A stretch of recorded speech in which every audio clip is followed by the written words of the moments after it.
안녕하세요. 모든 결정 속에는 사실 엄청난 힘이 숨어 있거든요. 오늘은 바로 그 힘의 원천, 격자 에너지에 대해 한번 제대로 파헤쳐 보겠습니다. 여러분, 주방에 있는 소금 한번 생각해 보세요. 그냥 평범해 보이잖아요. 근데 이게 왜 그렇게 단단할까요? 사실 망치로 세게 내리치지 않는 이상 꿈쩍도 안 하죠. 그 비밀을 푸는 열쇠가 바로 오늘 우리가 이야기할 격자 에너지에 있습니다. 네, 그 단단함의 비밀은 바로 격자 에너지입니다. 말 그대로 이온 결정들을 하나로 꽉 묶어주는 보이지 않는 강력한 접착제 같은 거라고 생각하시면 돼요. 자, 그럼 격자 에너지가 정확히 뭐냐? 이렇게 정의할 수 있습니다. 이온성 고체, 그러니까 결정 안에서 플러스 전하를 띤 양이온이랑 마이너스 전하를 띤 음이온이 서로를 얼마나 세게 끌어당기는지 그 힘을 숫자로 나타낸 척도예요.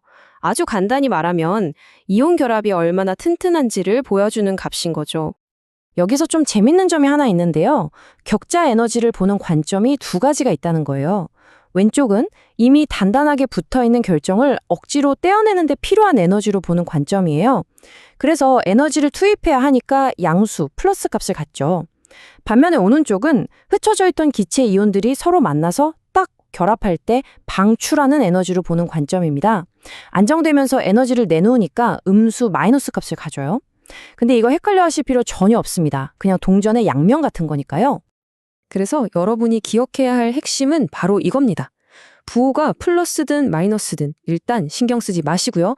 격자 에너지의 절대값, 그러니까 순수한 숫자 자체가 크면 클수록 이온 결합이 훨씬 더 강하고 결정 구조가 더 안정적이라는 뜻입니다. 숫자가 클수록 더 강력한 접착제다, 이렇게 생각하시면 돼요. 그렇다면 이 결합의 강도, 즉 이 접착제의 성능을 결정하는 요인은 대체 뭘까요? 어떤 조건에서 이 결합이 더 강해지는지 우리가 예측할 수 있는 방법이 있습니다. 그 비밀은 바로 이 간단한 물리 법칙, 쿨롱의 법칙 안에 숨어 있습니다. 복잡해 보이지만 전혀 그렇지 않아요. 결합 에너지는 두 이온의 전하량 Q를 곱한 값에 비례하고 이온 사이의 거리 R에는 반비례합니다. 딱 두 가지만 기억하세요. 전하량과 거리. 자, 이 표를 한번 같이 보실까요? 리튬 양이온은 그대로 둔 채 짝이 되는 음이온만 플로우린 F에서 아이오딘 I로 쭉 바꿔봤어요. 혹시 어떤 규칙 같은 거 보이시나요? 격자 에너지와 녹는 점을 한번 잘 보세요. 뚜렷한 경향이 나타나죠. 네, 바로 이겁니다. 주기율표에서 아래로 내려갈수록 음이온의 껍질이 많아지면서 크기가 점점 커져요. 이온이 커지면 당연히 이온의 중심, 즉 핵 사이의 거리, R값도 커지겠죠? 쿨롱 법칙에서 분모인 R이 커지니까 전체 에너지 값은 어떻게 될까요? 작아지죠. 결합이 약해진다는 뜻입니다. 그리고 그 증거가 정말 명확하게 나타나죠. 녹는 점도 격자 에너지와 똑같이 쭉쭉 떨어지고 있잖아요. 결합이 약하니까 더 낮은 온도에서도 쉽게 녹아버리는 겁니다. 정말 신기하죠. 자, 이번에는 거리 말고 전하량의 효과를 한번 볼게요. 이건 거리보다 훨씬 더 강력한 요인입니다. 플러스 1과 마이너스 1의 전하를 가진 LiCl에 비해서요. 마그네슘이 플러스 2가 되니까 격자 에너지가 갑자기 3배나 치솟습니다. 와, 근데 여기서 산소까지 마이너스 2가 되는 MgO를 보세요. 거의 5배에 가깝게 폭발적으로 증가하죠. 전하량이 결합 강도에 얼마나 드라마틱한 영향을 미치는지 한눈에 알 수 있습니다. 자, 이제 우리는 격자 에너지가 뭔지, 그리고 무엇이 그 크기를 결정하는지 알게 됐습니다. 그런데 말이죠. 여기서 화학자들이 아주 큰 문제에 부딪히게 됩니다. 지금까지 우리가 본 이 중요한 에너지 값들 대체 어떻게 알아낸 걸까요? 그냥 실험실에서 어떤 측정 장비 같은 걸로 간단하게 잴 수 있는 걸까요? 놀랍게도 정답은 아니오입니다. 격자 에너지는요, 단 한 번의 실험으로 직접 측정하는 게 불가능해요. 왜냐하면 단단한 고체 결정을 순식간에 기체 상태의 이온들로만 완벽하게 쫙 분리하는 그런 실험 방법이 없거든요. 그래서 화학자들은 아주 영리한 우회로를 찾아내야만 했습니다. 그리고 그 우아하고도 영리한 해결책이 바로 화학자의 로드맵이라고도 불리는 본 하버 순환입니다. 본 하버 순환은 이런 거예요. 목적지까지 바로 가는 길이 없을 때 우리가 이미 알고 있는 여러 개의 작은 길을 하나씩 거쳐서 결국 목적지에 도달하는 방법이죠. 여기서 목적지는 격자 에너지고요. 작은 길들은 우리가 실험으로 측정할 수 있는 다른 에너지 변화들입니다. 전체 에너지 변화량은 어떤 경로로 가든 똑같다는 헤스의 법칙을 아주 멋지게 활용한 겁니다. 자, 그럼 라이에프를 예로 들어서 이 로드맵을 한번 따라가 볼까요?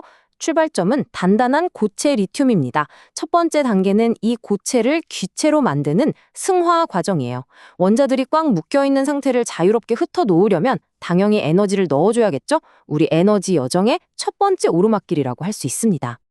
이제 기체가 된 리튬 원자에서 전자를 하나 떼어내서 양이온으로 만들어야 합니다. 이게 바로 이온화 과정인데요. 원자핵이 전자를 꽉 붙들고 있으니까 이걸 억지로 떼어내려면 꽤 많은 에너지가 필요해요. 에너지 그래프가 다시 한번 크게 쭉 올라가는 두 번째 오르막길입니다. 자, 이제 상대방인 플루오린을 준비시킬 차례예요. 플루오린은 보통 두 원자가 짝을 이룬 F2 분자 형태로 존재하거든요. 근데 우린 원자 딱 하나만 필요하니까 이 강력한 FF 결합을 가위로 자르듯이 끊어줘야 합니다. 물론 이 과정에도 에너지가 필요하겠죠. 이게 우리의 마지막 오르막길입니다.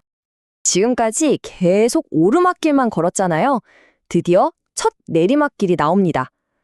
방금 준비한 플루오린 원자에 아까 리튬에서 떼어낸 전자를 붙여주는 전자 친화도 단계예요. 플루오린은 전자를 엄청나게 좋아하거든요. 그래서 전자를 받으면 훨씬 안정된 상태가 되면서 스스로 에너지를 방출합니다. 드디어 에너지 준위가 낮아지는 첫 순간이죠. 자, 이제 모든 준비가 끝났습니다. 몇 개의 오르막과 한 번의 내리막을 거쳐서 우리는 마침내 뿔뿔이 흩어져 있는 기체 상태의 리튬 양이온과 플루오린 음이온을 만들어냈어요. 이제 이 둘이 서로를 발견하고 결합하면서 발생하는 우리가 처음부터 알고 싶었던 바로 그 거대한 에너지 변화만 남았습니다. 이제 흩어져 있던 모든 조각들을 맞춰서 최종 계산을 해볼 시간입니다. 그리고 그 결과는 바로 마이너스 1017kJ/몰입니다. 정말 엄청난 양이죠. 이 에너지가 바로 기체 상태의 이온들이 서로를 발견하고 강력한 결정 구조로 합쳐지면서 방출하는 에너지입니다. 이 숫자가 바로 리튬 플루오라이드 결정의 그 강력한 힘의 근원인 겁니다. 한 강의 자료에서 본 하버드 순환을 정말 멋지게 표현했더라고요. 승화, 이온화, 결합 해리, 전자 친화도 같은 화학의 핵심 개념들을 모두 한데 모아서 격자 에너지라는 단 하나의 문제를 풀어내는 화학 개념 종합 선물 세트와 같다고요. 여러 개념이 어떻게 서로 맞물려 돌아가는지 보여주는 완벽한 예시인 것 같아요. 마지막으로 이런 질문을 한번 던져봅니다.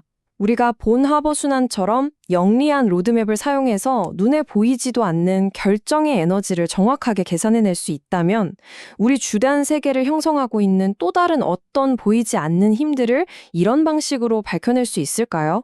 한 번쯤 생각해 볼 만한 질문인 것 같습니다.